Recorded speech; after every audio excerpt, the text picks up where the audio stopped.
इंशाअल्लाह, ये लफ्ज़ आप हर जगह सुनते हैं। ये लफ्ज़ हर मुसलमान का सबसे दोहराया जाने वाला लफ्ज़ बन चुका है, क्योंकि हर बात में इंशाअल्लाह कहना एक आदत बन चुकी है। और सिर्फ मुसलमान ही नहीं बल्कि गैर मुस्लिम भी आज इसे दोहराते हैं। इस लफ्ज़ में अल्लाह की मर्ज़ी और मुस्तकबिल में होने वाले किसी काम की तरफ इशारा होता है।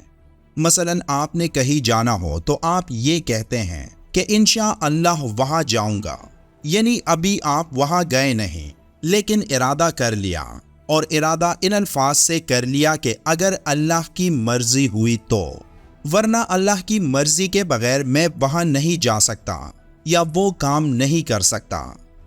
साइंस का मानना है कि मुस्तकबिल पहले से तयशुदा है और जिसकी पेशन गोई माजी के वाक़यात से की जा सकती है, लेकिन इस्लामी मालूमात में माजी और हाल मुस्तकबिल को बनाने वाला नहीं, क्योंकि अल्लाह हर चीज़ का खालिक है। हर वो चीज़ जो हम बनाते हैं वो अल्लाह की तरफ से है। जैसे कुरान में जिक्र है कि तुमको और जो तुम बनाते हो इसको अल्लाह ही ने पैदा किया। इस्लाम में वक्त एक ऐसी बेल्ट है जो अल्लाह के पैगामात को ले जाती है। गुजरा हुआ वक्त वापस नहीं आ सकता, जबकि मौजूदा वक्त यानी हाल कुछ ही देर का मेहमान होता है जिसे हम किसी भी हाल में नहीं रोक सकते। दूसरी तरफ हमें मुसलसल बढ़ने वाले मुस्तकबिल का एहसास भी होता है जो निहायत तेज़ी से हमारी तरफ बढ़ता है। हमारी इस मादी दुनिया में मुस्तकबिल में उस वक्त तक कुछ होना मुमकिन नहीं जब तक अल्लाह की मर्जी ना हो। मुस्तकबिल बनता नहीं, क्योंकि मुस्तकबिल का इल्म एक अल्लाह को होता है और वही मुस्तकबिल को बनाता है, जिस मुस्तकबिल के लिए हम तरह तरह के मंसूबे बनाते हैं। इस्लाम में मुस्तकबिल के वाक़यात एक जुमले और एक आयत में बंद हैं, यानी इंशाअल्लाह कुरान में है, और किसी काम की निस्बत ना कहना कि मैं इसे कल कर दूंगा, मगर इंशाअल्लाह कहकर, यानी अगर अल्लाह चाहे तो कर दूंगा। और जब अल्लाह का नाम लेना भूल जाओ तो याद आने पर ले लो।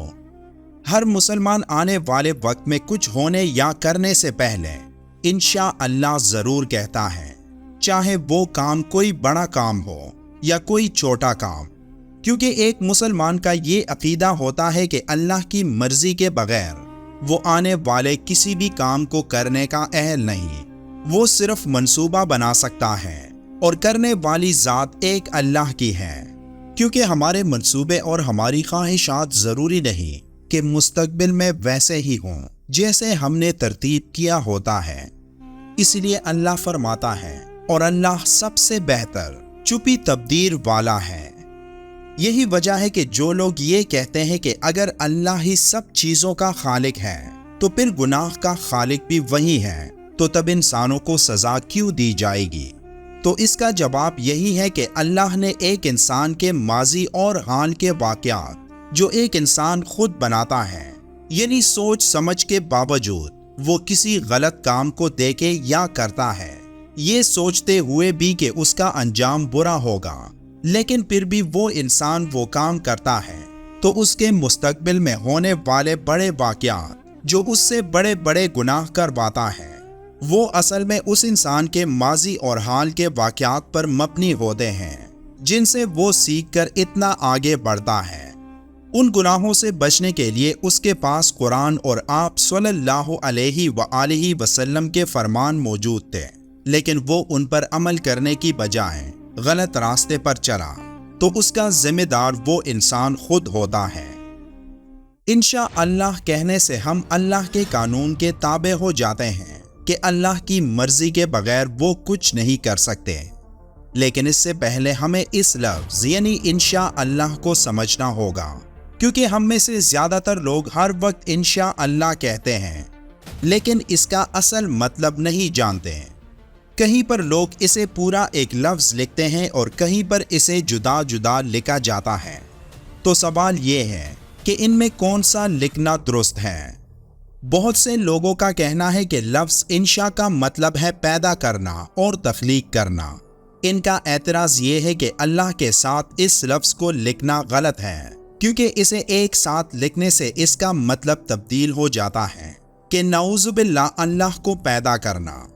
انگریزی میں یہ ملا کر لکھا جائے یا الگ الگ تو اس کا مطلب ایک ہی ہے کہ جب تک اللہ نہ چاہے، لیکن عربی میں اور قرآن میں یہ الگ الگ لکھا گیا ہے، یعنی انشاء اللہ۔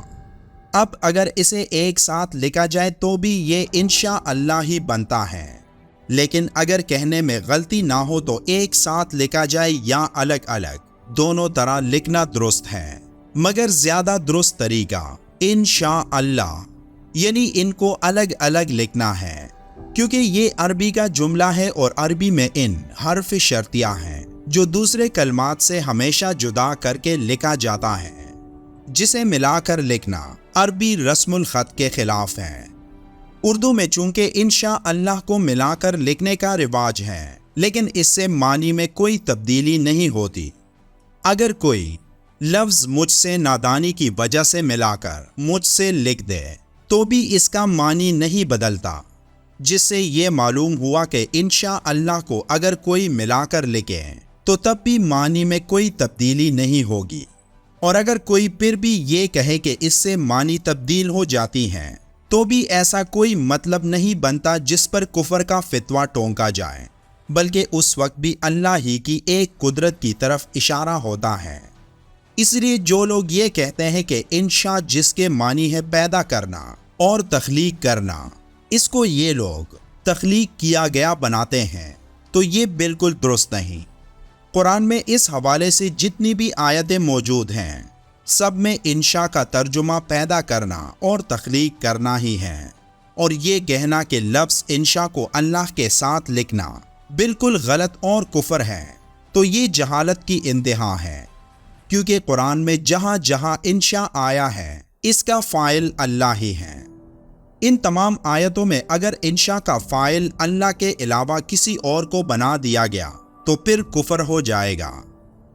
اس کے علاوہ وقت کو بچانے کی خاطر ہم اکثر السلام علیکم کی جگہ انگریزی میں ASA، صلی اللہ علیہ وآلہ وسلم کی جگہ PBUH لکھتے ہیں، تو ایسا کرنا درست نہیں۔ آج کل تمام کام چونکہ کمپیوٹر پر ہی کیا جاتا ہے، تو اس کے لیے آپ گوگل میں ان الفاظ کو سرچ کر کے ان کو ایک جگہ سیو کر سکتے ہیں، اور پھر جہاں جس کالم یا نوٹس میں ان الفاظ کی ضرورت ہو تو سمپلی انہیں کاپی پیسٹ کر دیں، جس سے ٹائم بھی کم لگے گا اور لفظوں کی اصل پہچان بھی باقی رہے گی۔ ویڈیو کے آخر میں ایک بار درود شریف پڑھنا مت بھولیے گا۔ انشاءاللہ ملتے ہیں ایک اور معلوماتی ویڈیو میں، تب تک کے لیے اللہ حافظ۔